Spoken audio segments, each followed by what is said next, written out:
TV Comunitária do Rio de Janeiro, mais um programa do Núcleo Educação e Cultura. E hoje a gente tem o prazer, sobretudo a satisfação, porque é um companheiro nosso também de lutas, é o professor Nildo Orix, de Santa Catarina, professor reitor, que também vai aqui com a gente bater um papo sobre as conjunturas internacionais. Ele que é professor também de economia internacional, macroeconomia, formado também não somente em economia, mas com doutorado e pós-doutorado.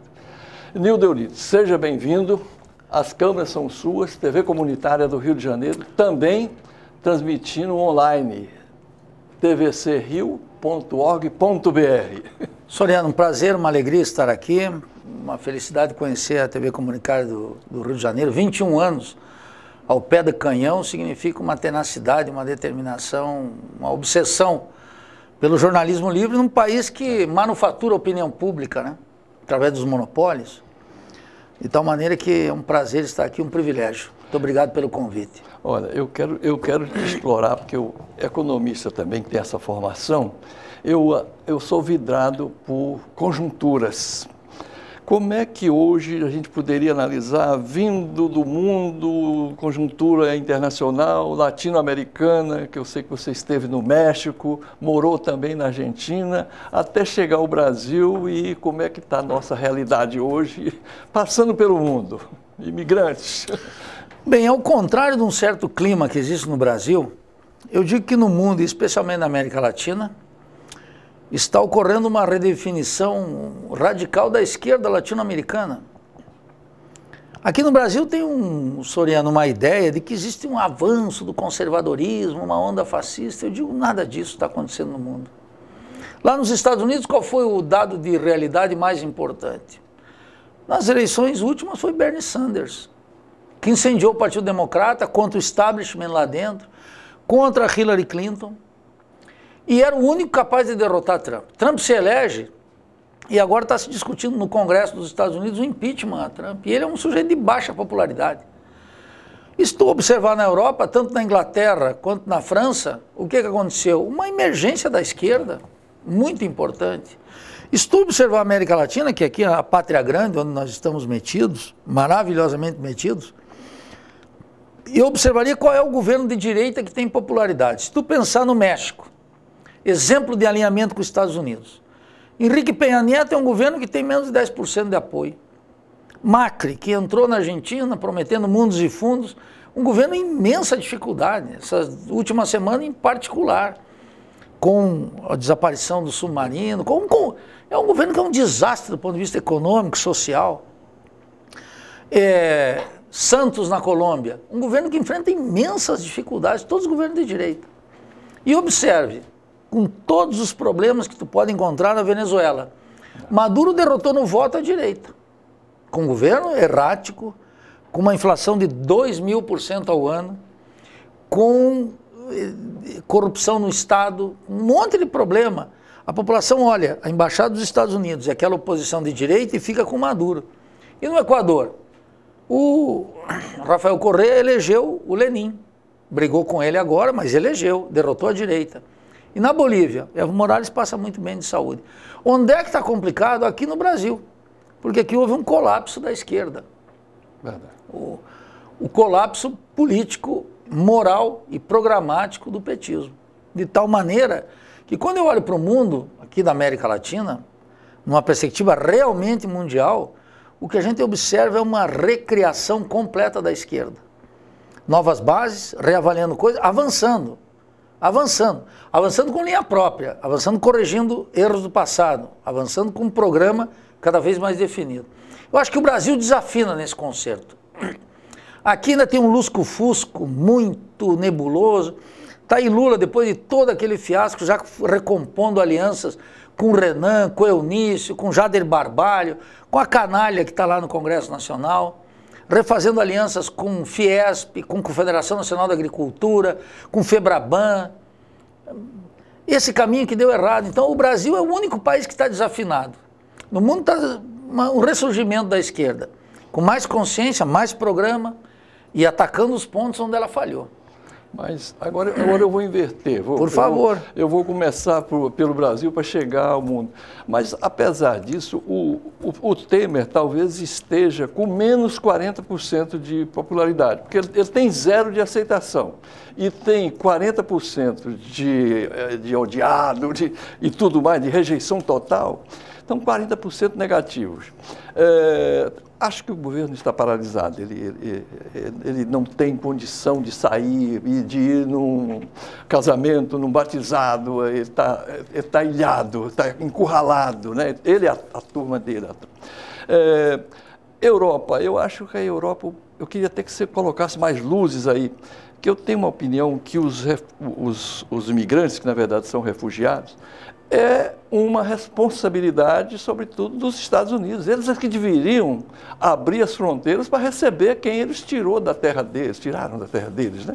Que foi Síria, foi o Afeganistão, né? Fala um pouquinho do drama dos refugiados e da falência total hoje dos governos que nós estamos aqui no Brasil, de Estado do Rio de Janeiro, os professores, os funcionários públicos aí na pior, eles têm feito, professor, assim, campanhas públicas, olha, ajude-nos a comprar aí, a fazer a feira que não estão com condição. Veja você. Bom, eu diria, o governo Temer, ele tem todos esses defeitos, mas ele não é um governo paralisado. Ao contrário, ele é um governo que decretou uma guerra de classes contra o nosso povo. Verdade. Essa guerra de classes começou com a presidente Dilma, quando ela ganhou uma eleição, derrotando aquele playboy que é o Aécio Neves, que gosta do empréstimo informal aí, né, como a gente viu. E a presidente Dilma aplicou o programa do derrotado. Veja que foi uma... Quando as pessoas dizem que foi um estelionato eleitoral, isso é verdadeiro.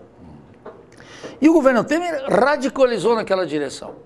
E ele tem menos 40 de popularidade. E por isso mesmo que ele é bom para fazer tudo isso que ele está fazendo. Suprimindo a CLT, fazendo uma ofensiva agora final contra a Previdência Social, congelando o investimento por 20 anos e dando livre curso por rentismo. Isso é uma guerra de classe, afogando os estados e municípios numa crise interminável, Rio Grande do Sul, Minas, Rio de Janeiro, de maneira muito clara. Então o governo liberal e corrupto de Michel Temer é um governo que precisamente é útil para a classe dominante brasileira, porque ele não precisa ir para as eleições. E agora até o PSDB, que é esse tucanato que está aí, esse tucanato gosta de cargo no governo. Mas, como está se aproximando a hora da urna, eles estão querendo desembarcar. Então eles vão fazer tudo que tiver de ofensiva contra o povo. O governo Temer é importante por isso aí, sem dúvida alguma. E por isso que a mídia acaba blindando o governo Temer. E por isso que o governo Temer, na última...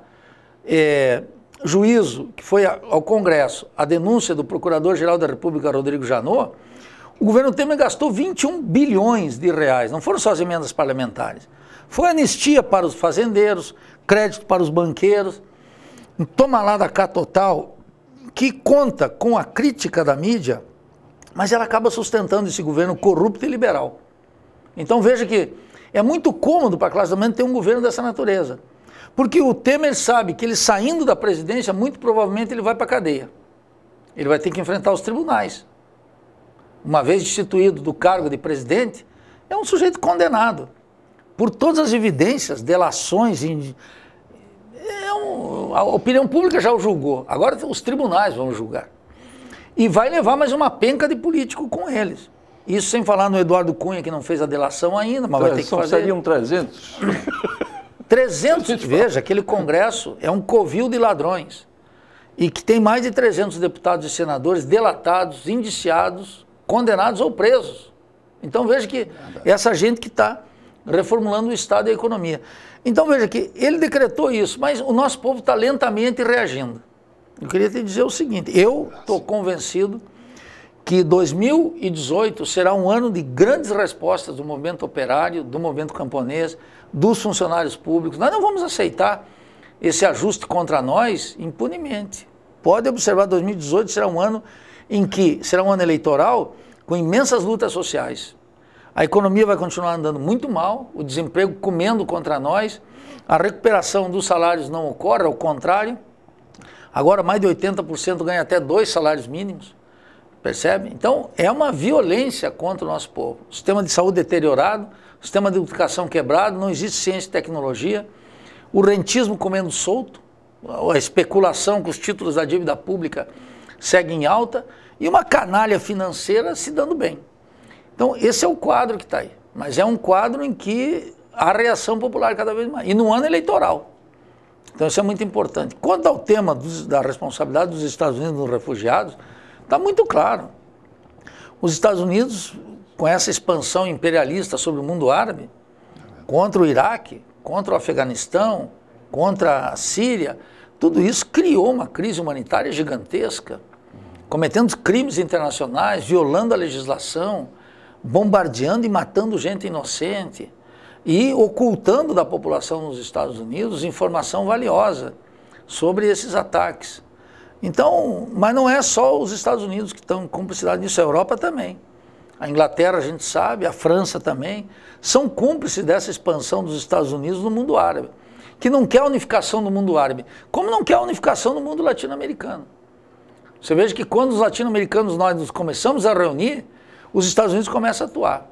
E nós criamos aqui a Comunidade Latino-Americana de Nações, Latino-Americana e Caribenha de Nações. Pela primeira vez nós nos reunimos sem a presença do Canadá e dos Estados Unidos.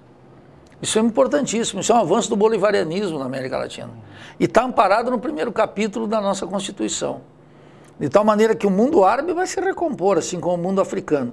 E o mundo latino-americano começa a buscar sua unidade, alternativas, fóruns, e está muito viva a população cada vez mais, abandonando ilusões, abandonando uma consciência ingênua e adquirindo uma consciência crítica. De tal maneira que observando o mundo com muito rigor, não sou aqui pessimista ou otimista, eu fico analisando os dados da realidade. Os dados da realidade não é desse pessimismo, é o contrário, de retomada de iniciativa e de observação das opções que nós temos. E que vamos ter que ter, porque ninguém vai se render aqui. Até porque a gente que é da luta precisa acreditar nela e ser otimista, né? Que vale lutar. É um otimismo que é baseado, tu sabe, Soriano, numa análise realista. Não adianta também ser um otimismo, tu tem clareza disso, que eu sou otimista porque senão o mundo fica triste. Não, o nosso otimismo nasce de uma análise séria da realidade latino-americana, da correlação de forças, da incapacidade da burguesia oferecer alguma coisa para nós, de amplos setores sociais que vão perdendo a ilusão no sistema político, vão começando a acreditar mais nas suas próprias forças do que nos partidos, nas centrais, nos líderes que estão aí gozando de popularidade, mas não merece a confiança do povo. Percebe? Então eu digo que há um despertar latino-americano muito claro, e um despertar brasileiro também. Nós, ao contrário dos países latino-americanos, temos uma certa lentidão, comparado com argentinos, com venezuelanos, mesmo com os mexicanos. Mas aqui está em curso esse mesmo processo, de tal maneira que vejo 2018 como um ano de grandes lutas sociais. O Celso Furtado falava que nós fomos tardios até no capitalismo. A gente foi que conquista a chamada independência política, entre aspas, porque ela tem que vir acompanhada de uma independência econômica, senão ela não é real. E o nosso Celso Furtado, junto com o marido da Conceição Tavares, aquele pessoal que pensou, né, de a gente fazer também, hoje seria o nosso bolivarianismo, que você... Não, eu diria que não. Ou seja, seria um eixo assim... Aliás, Frei Caneca já falava, né, da Confederação do Equador, de juntarmos nós latino-americanos. Já na época ele via que, nas revoluções, duas que ele participou, né, o Frei Caneca, isso vem, Barbosa Lima falava que a gente não tem que esperar nada de ninguém. É um pouco de até uma visão anárquica disso daí. Porque quando o Brasil foi invadido pelos holandeses, lá no século XVII, os brasileiros é que se reúnem quando surge o sentimento nativista, né? O branco, o negro e o índio, e expulsa os japoneses. E os portugueses já tinham acedido. Não, isso aí não tem jeito mesmo. Já estavam em negociações com os holandeses para entregar o Nordeste. E os brasileiros, aí eles ficaram sem moral ali, que começa... Um sentimento de nacionalidade. Eu queria te dizer o seguinte, veja, aqui no Brasil, o pessoal não gosta muito, tem a direita que fica falando em bolivarianismo, não pode, estranho, etc. Ontem o Grêmio ganhou a Taça Libertadores das Américas. Os gremistas estão todo mundo contente, porque a Taça Libertadores da América quem é?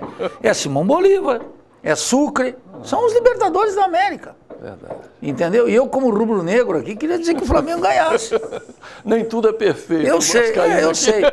Mas as pessoas querem a Libertadores das Américas. Mas quando penso, o que é a Libertadores das Américas? São esses heróis latino-americanos ainda desconhecidos aqui. Então a integração latino-americana é um tema que está na nossa Carta Constitucional, no parágrafo único do capítulo 1º da nossa Constituição de 88, que é uma Constituição conservadora. Mas diz claramente que os princípios que orientam a política externa do país é o princípio de constituir aqui uma comunidade latino-americana e caribenha de nações no terreno da economia, do Estado, da cultura, das políticas. Está lá, artigo constitucional. Tem uma direita muito ignorante aqui. É verdade. Reacionária, que não percebe que essa vocação bolivariana é a vocação de uma pátria grande. Os Estados Unidos, o que fizeram? Fizeram um tratado de livre comércio, tentaram levar o Canadá e o México. A Europa se unifica. E só um Brasil, com essa concepção abobada da elite, acha que nós vamos sair sozinhos da crise. Nós precisamos de uma aliança latino-americana. Quer ver uma coisa? Os ambientalistas, os ecologistas. A Amazônia ocupa 62% do nosso território. Agora, a Amazônia não é só brasileira. Ela é peruana também. Ela é boliviana também. Nós precisamos de um acordo com esses países para ter uma defesa dessa riqueza natural extraordinária da biomassa. Isso é unidade latino-americana. Só pode ser feito assim. Os processos migratórios, tem que ter uma unidade latino-americana. Uma proposta de ciência e tecnologia, uma proposta latino-americana. Entendeu? Então eu digo, o propósito de uma América Latina unida está muito mais filiada, mais do que a Celso Furtado e a Conceição Tavares, a figuras extraordinárias do nosso pensamento, como Rui Mauro Marini, Teotônio dos Santos, Vânia Bambirra, esses autores que trataram a integração latino-americana como uma meta estratégica de emancipação. E nós que somos um país gigantesco, continental, temos que entender que a pátria grande não é o Brasil. A pátria grande é a América Latina, e nós só temos a ganhar. E os brasileiros sabem disso, porque quando os brasileiros saem circulando pelos países latino-americanos, eles se sentem em casa. É verdade. Não se sentem no estrangeiro. Agora, quando eles vão para os Estados Unidos e para a Europa, aí já começa o tema da discriminação. Lá nos chamam de sudacas, na Espanha. Nos Estados Unidos nos olham atravessado, cucaracha. São formas despectivas. Cucaracha significa barata em espanhol. Mas eles, o que eles querem? Eles não nos querem, mas a agricultura na Califórnia não funciona sem a força de trabalho mexicana e centro-americana. Os hospitais lá nos Estados Unidos não funcionam sem os enfermeiros latino-americanos. E a NASA e os altos laboratórios de ciência e tecnologia não funcionam sem a fuga de cérebro que nós mandamos para lá. Porque aqui não se tem um projeto de ciência e tecnologia. De tal maneira que os Estados Unidos não nos querem, mas não podem prescindir do nosso trabalho e do nosso talento. Agora, nós temos que constituir um governo aqui que seja capaz de manter a inteligência e desenvolver uma independência científica e tecnológica no nosso país. E parar de importar tudo, porque nós estamos importando tudo. Isso vem desde Fernando Henrique, passou por Lula, passou por Dilma e está com Temer. O ano passado, o Brasil pagou 5 bilhões de dólares no balanço de pagamento de royalties por essas câmeras que estão aqui, meu celular, os componentes eletrônicos do carro, tudo isso é importado. Sobre as câmeras, me dê um segundo para eu fazer um destaque aqui. Quem está operando essas câmeras é o nosso querido Max Figueiredo. Estamos em boa companhia aí, nós temos ali também assessores, depois nós vamos falar disso aí, nós temos o irmão Bernardes, Heitor, o irmão Aurélio, que vamos ver se eles se comportam bem para continuar assessores, né? Vamos ver. Então está muito bem. Eu queria, professor, também entrar nesta parte política, porque o homem é um animal político. Até quando a gente fala que não gosta da política e não quer fazer política, a gente está fazendo política, não tem jeito. E eu sei que o professor é um homem também de partido, busca dar uma orientação partidária e também beber uma orientação partidária. E eu sei que você aceitou e é um pré-candidato pelo PSOL. Eu queria falar como está essas tratativas dentro do partido e também, outra coisa, agradecer já de antemão, a gente já começar aqui na TV comunitária, que vai abrir essas câmeras, esse áudio, esse vídeo para todos os candidatos, principalmente do campo popular. E não poderia ser diferente, nós somos comunitários e democratas. Como estão essas tratativas? Porque eu acho que a sua presença, não estou me posicionando em quem que eu vou votar, mas engrandece muito o pleito. A gente vê um homem sacerdotal, de uma cultura invejável, de uma fluência retórica e de uma valentia para discorrer sobre todos os problemas, que precisa, sobretudo, ter coragem para tocar na ferida. Como estão nossas demarches? Bom, obrigado pela generosa avaliação, a meu respeito, Soriano. Eu quero dizer que eu me filiei no PSOL para fazer a luta pelo socialismo. E junto com um conjunto de companheiros, mais de 2.000 filiados ao partido, me lançaram pré-candidato à presidência da República pelo PSOL. E nós vamos agora, 2 e 3, lá em Goiânia, discutir no Congresso Nacional do Partido o que fazer. Eu era, há pouco tempo, o único pré-candidato. Agora existem outras pré-candidaturas dentro do PSOL. E eu postulo que o PSOL terá um papel protagônico nessas eleições. Por quê? Porque a população, com absoluta razão, tem um descrédito da maioria dos políticos que estão aí. E da maioria dos partidos, inclui meu partido, inclusive. Não porque nós somos cúmplices dessa situação, ao contrário. O PSOL sempre manteve uma clareza muito grande. Lá naquele congresso e na militância, uma posição muito crítica a tudo que está acontecendo. Mas mesmo assim a população com razão desconfia do sistema político e tem todas as razões para desconfiar.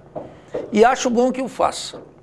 Então o que nós estamos precisando na esquerda e no PSOL é uma candidatura que reconcilie política com verdade e que diga claramente para a população o que veio. Então eu defendo uma plataforma. Primeiro, nós vamos acabar com essa farra da especulação em que alguns ganham e a maioria perde. Então nós temos clareza que nós vamos ter que fechar a conta de capitais, fazer uma auditoria da dívida, estabelecer uma outra política cambial. Nós estamos postulando que tenhamos aqui uma nova política fiscal. Por quê? Porque rico no Brasil não paga imposto de renda. E não paga imposto sobre a renda nem sobre a propriedade. Mais de 80% da arrecadação fiscal está sobre o consumo e sobre os trabalhadores. E nós precisamos mudar radicalmente isso. Exportadores de minério e de soja não pagam imposto, ou pagam muito pouco, 1,5%, 2%, no máximo 4%. Eu, como funcionário público, pago 27,5% do meu salário na fonte. E os exportadores do latifúndio, que têm crédito farto com o Banco do Brasil, não pagam nada. E os mineradores, que têm toda essa infraestrutura de portos, ferrovias, barcos construídos pelo governo do Lula, da Dilma e do corrupto e liberal Michel Temer, tem a favor dele não só a isenção de impostos, como toda uma infraestrutura para acumular riqueza. Enquanto isso, nosso povo aqui com 22% de desemprego, com os estados e municípios quebrados e com uma farra financeira lá em cima. Mas não é uma farra qualquer, é uma super farra, que nós temos que dizer que acabar com isso. Então nós estamos precisando de um novo tipo de político, a qual eu muito modestamente aspiro. Quer dizer claramente para a população o que está acontecendo. Porque a população está cansada que venham dourar a pílula. E vai acontecer no ano que vem. Imagine, não tem dinheiro para nada. E eu quero ver como é que as pessoas que estão nos ouvindo vão suportar ouvir políticos dizendo que vai melhorar a escola, a saúde, a cultura, a educação, a segurança, etc. Se agora o Brasil está em frangalhos. Vão mentir novamente. E nós vamos precisar de uma candidatura que diga claramente a que veio. Nós queremos fazer a reforma agrária. Por quê? Porque só nos últimos anos da presidente Dilma, os últimos 6 anos, teve uma ampliação de 10 milhões de hectares de fronteira agrícola, fazendo crimes ecológicos na ponta, matando e assassinando líderes camponeses. E a Dilma assentou menos sem terra do que Fernando Henrique Cardoso. Então, observe que situação nos encontramos. Uma política externa nossa que não é independente. Nós precisamos ter uma política externa absolutamente independente, sobretudo em relação aos Estados Unidos. Defender os interesses do Brasil e da América Latina. Então, um programa que nós precisamos colocar, constituir um sistema educacional que acabe com o analfabetismo funcional. Acabar com o analfabetismo no Brasil, que já está extinto em Cuba, no Equador, na Bolívia e na Venezuela. Não há analfabetos nesses países. E nós continuamos, Alagoas, 26% de analfabetos. E se nós colocamos o analfabetismo funcional, esse dado chega a 30%, 40% da população. É um escândalo. 36% dos nossos alunos no ensino básico e secundário não têm professores habilitados para dar física, matemática, química, biologia. Então como é que os nossos alunos chegam na universidade? Degradados cientificamente. Então uma revolução, é isso que eu chamo, Soriano, de fazer uma revolução brasileira. A revolução brasileira, portanto, é fazer política pública junto com um conjunto de reformas endereçadas a colocar o país de pé e soberanamente. E para isso precisa de uma coisa, o presidente precisa convocar o povo para a militância, para as grandes mudanças. Eu não confio no Congresso Nacional e o nosso povo não confia. Eu não confio nos tribunais, porque estão aí, quem viu Gilmar Mendes e o ministro Barroso, ambos se acusando de ser tolerantes com a corrupção do colarinho branco, como é que vamos acreditar nas cortes? O cidadão comum não acredita. Então nós precisamos restituir o presidencialismo aqui. E o candidato pelo PSOL tem que ser alguém que resgate as virtudes do nosso presidencialismo e convoque o nosso povo para lutar por eles. Porque um presidente lá no Congresso Nacional está perdido. Já viu no que deu. Não adianta querer fazer maioria. Fazer maioria com aquele covil de ladrões é um toma lá da cá interminável. Que quem for lá com o papo de que é hábil para convencer, vai ser corrompido como uma maçã boa num cesto de maçã podre. Vai estragar tudo. Vai estragar tudo. Professor, nós precisamos fazer um intervalo e voltaremos aprofundando essa sua... Mas deixa eu já fazer uma pergunta que vai ficar no ar.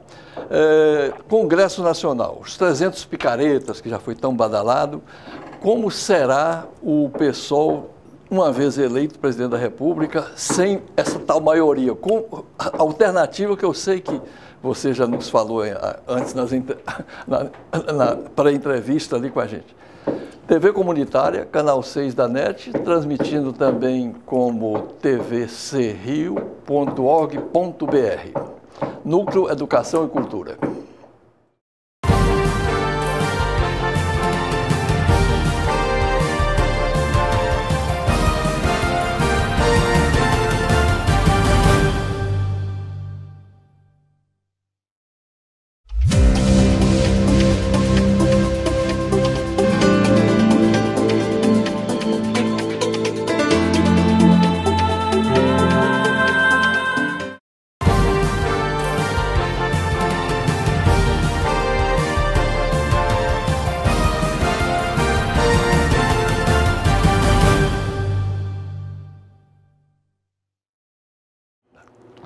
Então, TV comunitária, canal 6 da NET, o Núcleo Educação e Cultura, e hoje com o professor Nildo Orix.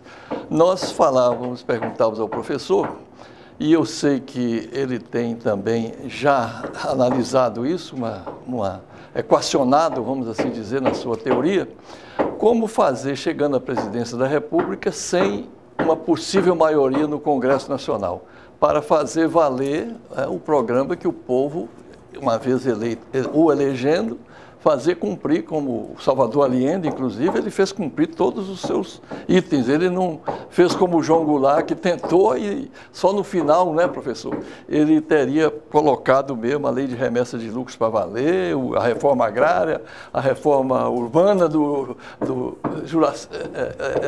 ministro da Justiça dele. Então, o que fazer chegando à presidência da República? Em minoria parlamentar.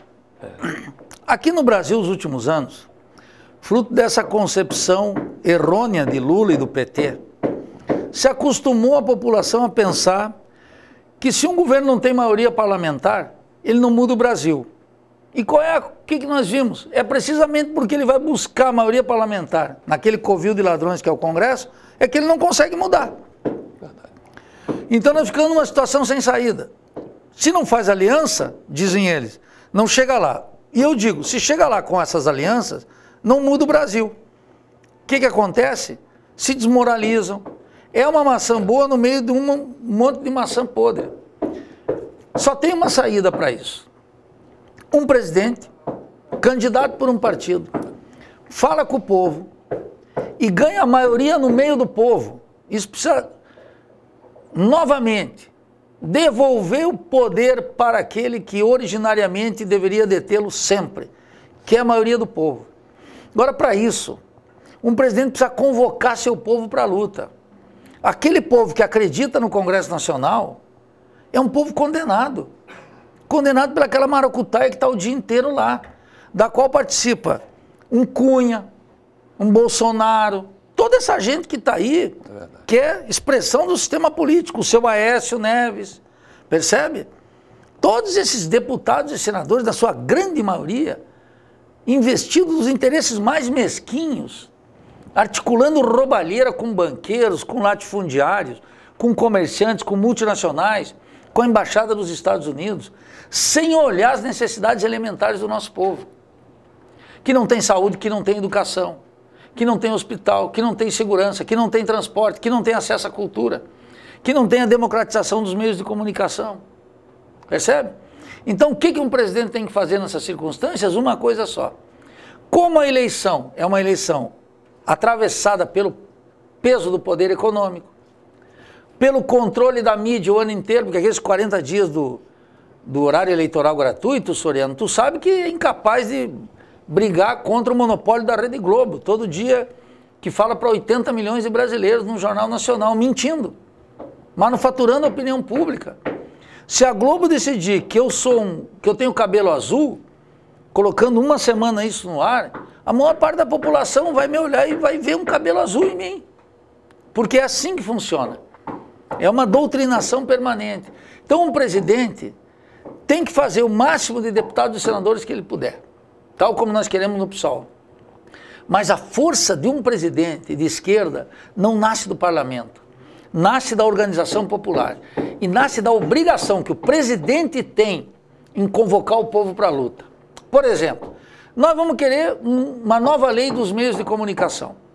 Só para te dar um exemplo de algo que é polêmico. Ou a reforma agrária. Democratização dos meios de comunicação. O Congresso vai querer? Não! Aquele covil de ladrões, corruptos. Os coronéis da mídia estão lá também. E os coronéis e os generais e os soldados rasos estão todos lá, alinhados com isso. Como é que nós vamos mudar? O presidente tem que chamar uma gigantesca manifestação nas principais capitais do Brasil, com milhares e milhares de pessoas, exigindo uma nova política cultural e a democratização, e impondo ao Congresso Nacional a vontade popular. Eu, por exemplo, defendo que nós temos que extinguir o Senado. Quero explicar para o teu público aqui. Essa tradição de um sistema bicameral com Câmara e senadores é uma coisa importada dos Estados Unidos. Nós precisamos fazer um Congresso único. Pensa o povo aqui, carioca e fluminense. Vota para um senador hoje e volta a se encontrar com ele daqui a 8 anos. É um cheque em branco que a gente não deve dar nem para nossas mães, nem para nossos pais. É um absurdo. Então eu quero extinção do Senado e um Congresso unicameral, que se vota a cada 4 anos. Por exemplo, com democratização dos meios de comunicação e sem influência do poder econômico das eleições. Aí as pessoas dizem, mas como é que tu vai fazer isso se tu não tem maioria no Congresso? Vamos chamar um referendo popular. E as grandes questões, Soriano, têm que ser decididas não pelo Congresso. Ainda se fosse um Congresso composto por gente idônea, eu brinco sempre, pela família da Madre Teresa de Calcutá. E por ela própria. Não tem autoridade para tomar essas medidas. Essas medidas de alcance estratégico na economia, no Estado, na cultura e na política, essas medidas têm que ser decididas por referendo popular. Por exemplo, vamos extinguir a Previdência Social? Vamos acabar com a consolidação das leis do trabalho? Referendo popular. Nós queremos uma reforma agrária. Os proprietários de terra, o latifundiário, não querem. Referendo popular. A base de Alcântara que está aqui, que é uma base colocada pela ingerência dos Estados Unidos. Nós vamos ter soberania sobre isso ou não vamos? Referendo popular. Então o que eu quero te dizer? Que as grandes decisões não podem passar por um Congresso, menos ainda um Congresso corrupto. Então o presidente tem a obrigação de convocar o povo, porque senão sabe o que eu vou fazer com o nosso povo? Eu vou pedir para eles votarem em mim, eles me elegem e eu digo assim, bye bye para vocês, nos vemos daqui a 4 anos. E aí eu vou negociar com quem? Com aqueles corruptos que estão lá. O que vai acontecer? Eles vão me dar uma bola nas costas, não tenha dúvida. Mas a bola nas costas não é contra mim, é contra o interesse popular. Por isso que lá, um presidente na solidão pode ser hábil, isso o Lula já testou e fracassou historicamente. O Lula acabou dirigindo essa máquina corrupta que está aí. Eu acho que o juiz Moro persegue o Lula. O juiz Moro não gosta de prender tucano, pode ver. Só pega de um lado. Tinha que pegar dos dois lados. E ninguém das multinacionais estrangeiras, americanas então, né? A corrupção graça no Banco Central e no Ministério da Fazenda não há uma investigação. Verdade. Na auditoria da dívida, por exemplo, nos swaps cambiais. Na auditoria da dívida. Eu sei, acho que vai ser mas queria te concluir isso, Soriano. Me perdoe. Quer dizer, a questão é, nós temos que ter aqui um presidencialismo em que o presidente tenha que confiar no povo. Não no Congresso Nacional, não nas cortes, elas vão continuar aí. Só que o presidente vai colocar a vontade popular contra as cortes e contra o Congresso Nacional. O presidente da República chamou um referendo e o povo votou pela reforma agrária. Votou pela manutenção da Previdência Social. Votou por uma nova política financeira para estados e municípios. O povo quer a consolidação das leis do trabalho. O povo quer. E aí depois de um referendo vai lá negociar no Congresso. Aí o presidente chega com a maioria do povo do seu lado. Aí aqueles deputadozinhos, senadorzinhos, que são hábeis em corromper, por trás, nos bastidores, etc., vão ter que sentir a vontade do povo. Aí um presidente fica poderoso. É assim que tem que ser feito. Portanto, é uma solução simples. Não tem nada de extraordinário. Agora, esses políticos vulgares que estão aí, pode ser o Alckmin, pode ser Bolsonaro, pode ser Lula, todos são iguais nesse aspecto. Todos eles querem seu voto e querem mandar o povo para casa. Eu, ao contrário, quero o voto do povo, mas quero a militância do povo e, se for presidente, se for agraciado com a confiança dos meus companheiros do PSOL, convocar o povo para as grandes decisões, em referendos, e que pode ser organizado facilmente pelo Tribunal Eleitoral dos estados inteiros e do Supremo Tribunal Eleitoral. Isso é fácil organizar, referendo. Tal como nós tivemos sobre o armamento, ou sobre a monarquia, vamos fazer sobre coisas relevantes. Convocar o povo. Olha, nós falamos da maioria do Congresso, mas outro que é um nó para o dirigente é que praticamente 50% do orçamento é comprometido com o pagamento do serviço da dívida, juros e outros serviços. Vamos chamar o povo também para fazer não só auditoria, como um embargo disso. Eu sei que é uma das suas especialidades também no campo da economia, um dos seus estudos, né? É o que fazer com a dívida externa e interna. Nós temos que tratar isso com muito cuidado. O tema da dívida externa e da dívida interna não aparece na mídia, não aparece no jornal. É tema proibido. É tema proibido. Então, como em privatizações também. Claro. Então o que o povo trata? O povo trata como se estivesse vendo a pequena corrupção. A corrupção da merenda escolar, que nos deixa fulo da vida, por quê? Porque roubar a merenda escolar é uma coisa dramática num país que está passando por fome. Mas eu quero dizer, por mais que isso nos ofenda, isso não é o grosso da corrupção.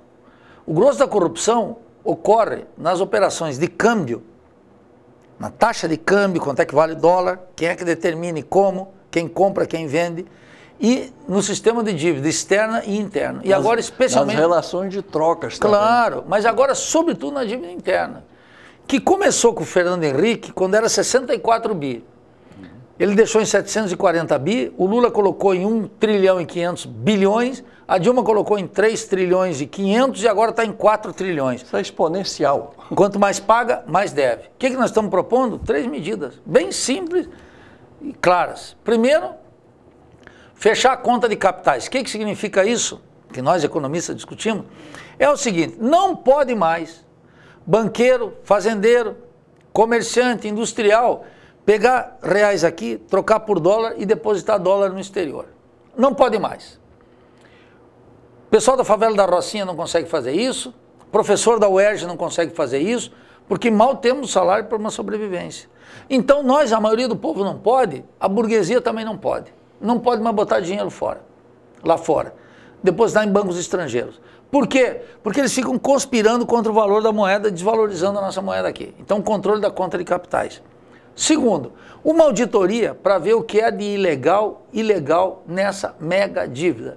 E eu já te asseguro, porque existem estudos preliminares no Congresso Nacional, na Auditoria Cidadã da Dívida, que revelam claramente que grande parte dessa dívida foi contratada de maneira ilegal, ao arrepio da lei orgânica do Banco Central, sem passar pela Comissão de Finanças do Senado, numa farra de banqueiros especulando, roubando o fisco de tudo quanto é tipo, com a cumplicidade da imprensa. Esse é um tema proibido. E quando a gente começa a falar da auditoria da dívida interna, parece que é um tema de especialista que o povo não entende. Não entende, sabe por quê? Porque nunca nenhum presidente da República chamou em cadeia nacional de rádio e televisão 15 minutos explicando. O nosso povo é inteligente, é capaz de entender qualquer coisa. E eu quero dizer, eu sou doutor em economia. Não tem tema em economia que o povo não possa entender desde que a gente mostre para ele claramente. Então o tema da auditoria é fundamental. E nós precisamos de uma nova política cambiária, como precisamos de uma nova política fiscal. Quer dizer, tem um problema fiscal no Brasil? Tem. Rico não paga imposto no Brasil. Vou repetir isso. Então, para o Estado arrecadar mais, nós vamos precisar de uma política fiscal nova. Para dar sustentação às finanças do Estado, melhor, poder fazer investimento estatal, melhorar emprego, recuperar a saúde financeira dos estados e municípios, fazer um novo acordo nacional em cima disso, percebe? Combater a corrupção, a ladruagem e a especulação. Então o tema da dívida é fundamental. O Bolsa Família, que o Lula aí tanto se vangloria, o petismo, sabe quanto é que ele gastava? 0,47% do PIB, nem 0,5%.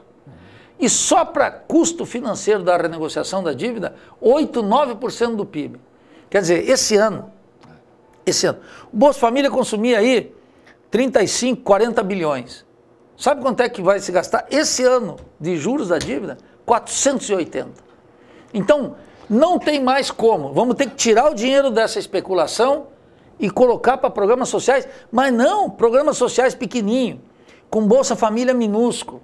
Não, fazer um grande programa de recuperação das escolas no Brasil inteiro, das creches até o pós-doutorado, mas um programa grande. Acabar com esse negócio de que o acesso da universidade tem que ser através do vestibular, o sistema de cotas. Eu vivi no México e na Argentina, Soriano, 2 países pobres como o Brasil, e mais pobres que o Brasil. Nos 2 não tem vestibular, entra todo mundo na universidade, na faculdade de Direito, Medicina, Arquitetura, em Pedagogia, Economia, Sociologia, Educação Física. E nós aqui com um sistema de cotas. E educação gratuita lá? Gratuita, completamente gratuita, tanto no México quanto na Argentina, na Universidade Nacional Autônoma do México e na Universidade de Buenos Aires. Estudei nos 2 países. No México 7 anos, na Argentina 1 ano.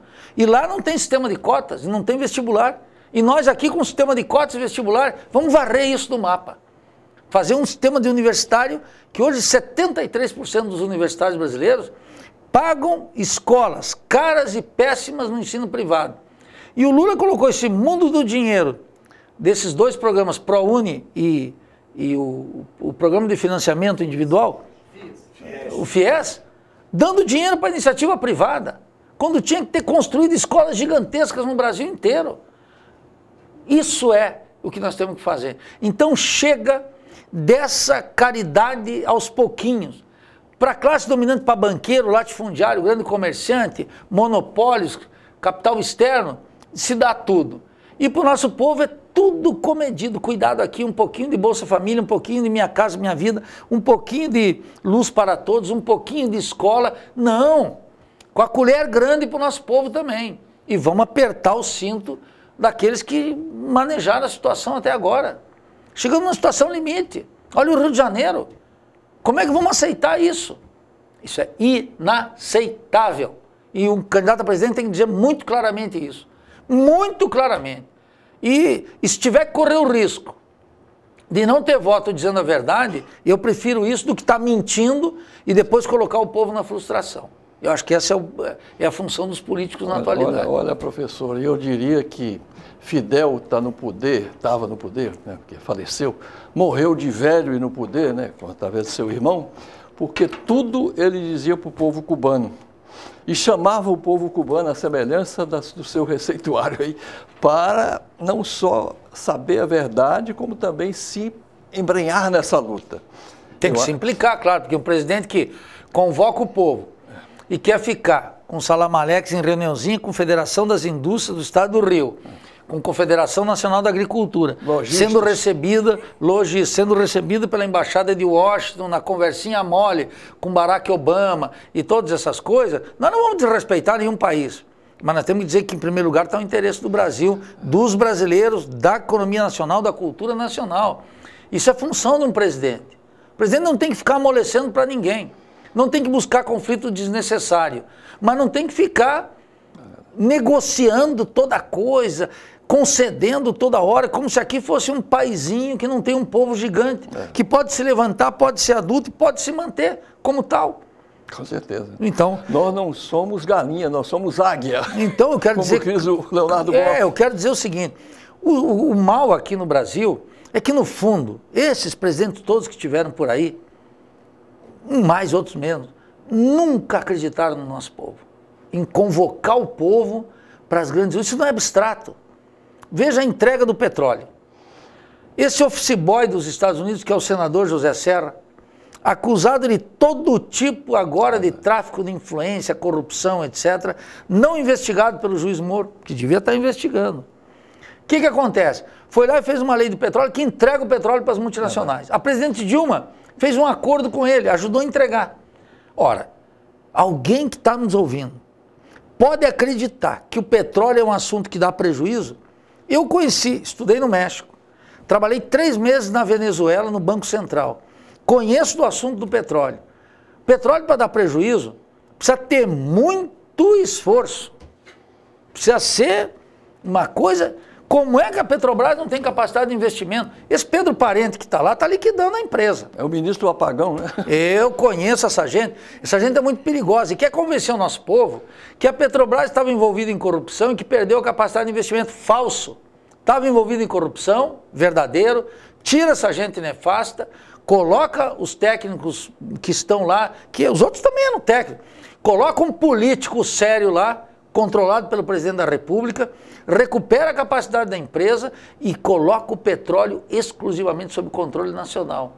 Então veja, um presidente tem que convocar o povo para essa batalha. Agora, para isso, o presidente pode requerer em horário nobre de rádio e televisão e falar para o povo explicando quanto é que está o preço de petróleo, quanto é que custa a Petrobras investir, por que ela tem que fazer, por que nós vamos tirar as multinacionais daqui. Explica isso em 10, 15 minutos, uma vez por semana, e estamos entendidos. E eu quero ver aquele covil de ladrões, quero ver tribunais se insurgir contra um presidente que explica para o povo. A maior omissão aqui são dos presidentes, que nunca abrem uma conversa séria com a população, explicando cada um dos temas da economia, da cultura, da política, os conflitos urbanos. O presidente tem que se manifestar sobre isso. O presidente tem que ser um pedagogo, alguém que, com o estilo de um professor, que modestamente eu sou, explicar para os meus alunos, explicar para o povo o que está acontecendo. O povo entende e o povo adota isso. Se o presidente falar com convicção, falar na nota da verdade, o povo pega. Agora, o povo, com razão, desconfia dessa gente, que aparece muito educadamente, com fala mansa, nunca dizendo um palavrão, se comportando sempre bem afeiçoado, com a barbinha feita, com a gravatinha arrumada. A imagem. E eu digo, se vocês quiserem um bom moço, votem em Eduardo Cunha. Eduardo Cunha não é um sujeito educado, cortês, calmo, e aí acusado de todo tipo de corrupção. O senador Aécio Neves não era um sujeito simpático, educado e tudo mais, e depois não estava lá com 2 milhões do Joel. O Gedel não tinha saído na praça em junho de 2013 condenando os corruptos, etc., e não estava com o apartamento. Todos eles educados, nenhum deles fala como eu. Assim, com paixão, com convicção. Todos eles falam numa entrevista com aquela calminha de bom moço. Ladrões, corruptos, implicados num sistema político. Daí. Então eu digo, para quem quiser um bom moço, que vote nessa gente. Agora, quem quiser um compromisso com a verdade, com o país, que discuta a possibilidade da candidatura do PSOL e dos candidatos da esquerda no Brasil, que é o PSOL, para mim, o PCB e o PSTU.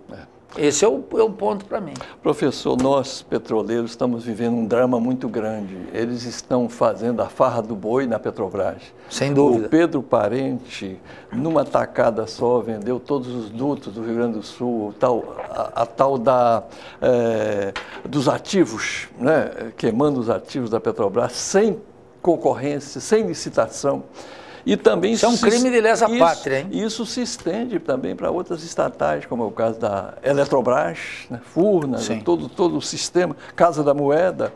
Eu queria que nos desse uma esperança, que um presidente, então, eleito com este compromisso também de soberania nacional e popular, de que fórmula, não somente jurídica, mas popular, conforme você falou, a gente pode estancar isso, determinar através de um plebiscito como podemos, que saída tem. Mas eu quero também que você fale da sua equipe. Você vai montar uma equipe multidisciplinar para cada tema?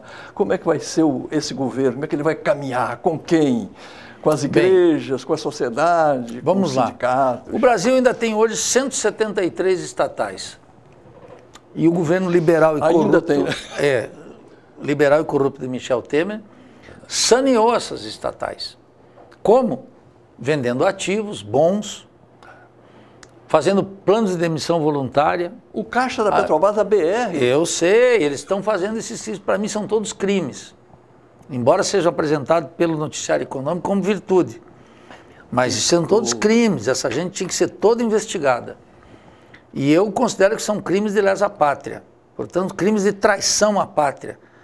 O atentado contra a Petrobras, feito pelo governo de Lula e Dilma, naquelas negociatas com funcionários de carreira, o chamado Petrolão, aquilo é um crime. E há esse crime das vendas silenciosas da Petrobras, que está sendo feito pelo atual governo. Ambos são modalidades distintas de crime.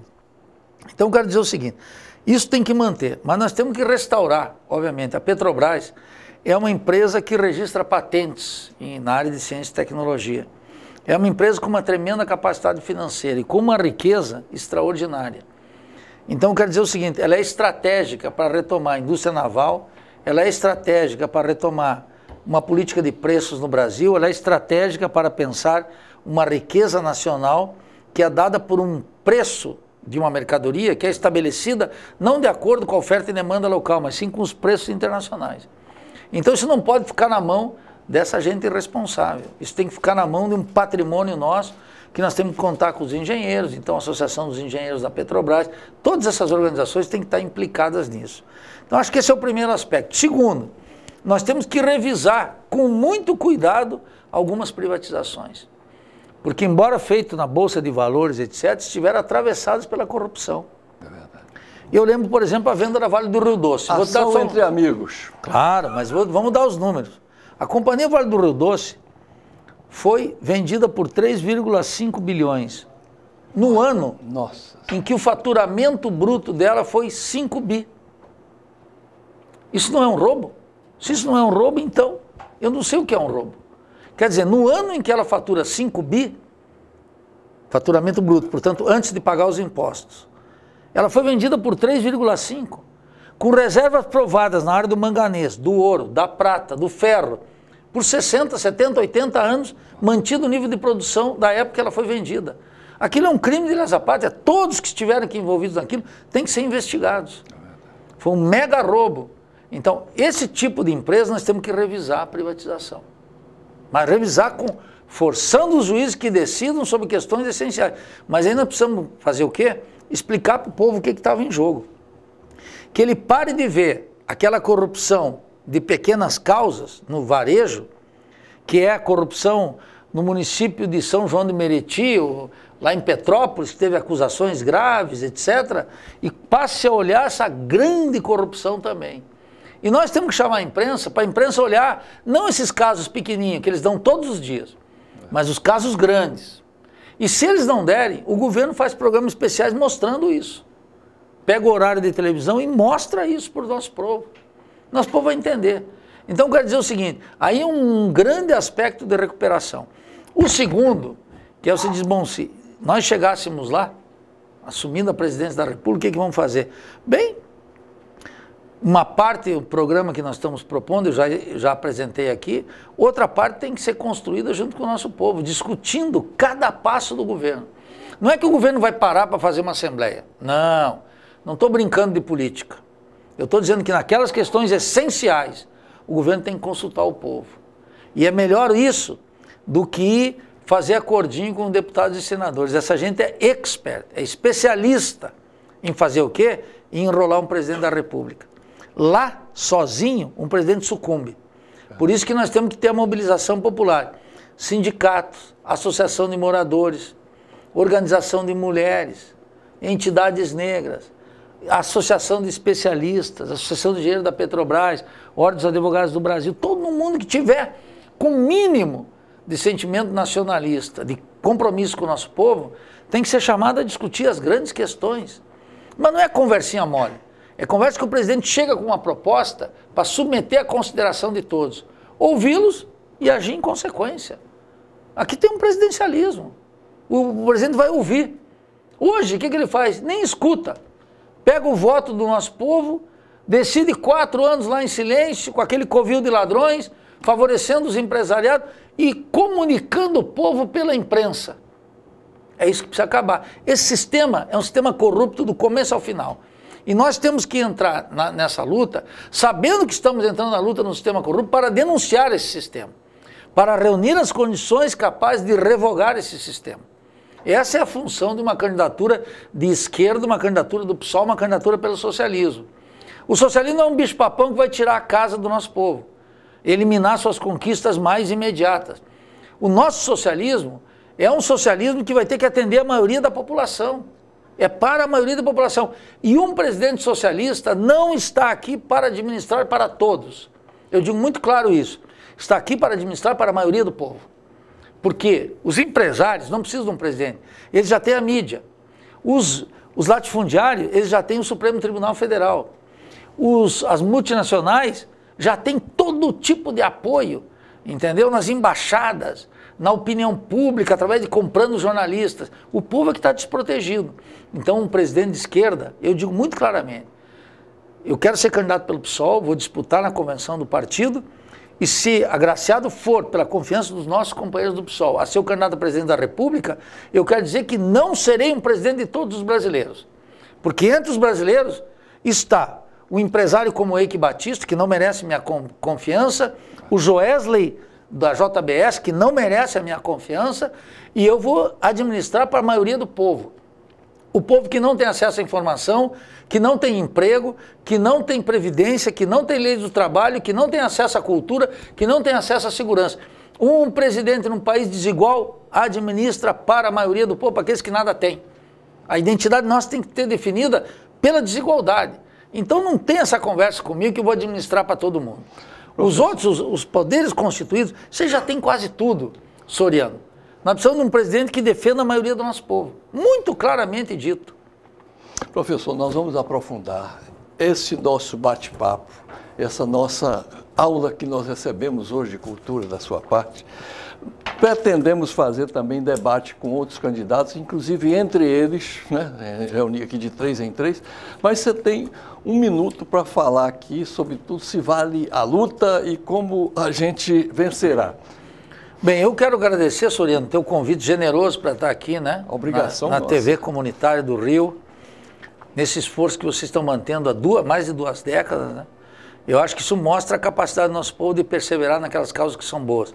Agradeço a oportunidade de estar aqui e quero dizer para todos aqueles que nos escutam que observem a trajetória do partido, do PSOL, e nossa discussão sobre o programa é uma alternativa para o povo. Nós estamos muito engajados nisso, tentando falar sempre com a nota da verdade, esclarecendo o nosso povo e apresentando uma alternativa socialista e revolucionária para nós. Nós estamos defendendo a Revolução Brasileira. E uma revolução só pode ser feita pela maioria do povo. Uma revolução não é 5 sujeitos que iluminados, nunca foi feito assim. As revoluções são feitas pela maioria do povo. Então a minha convocatória é que o povo se engaje nesse processo.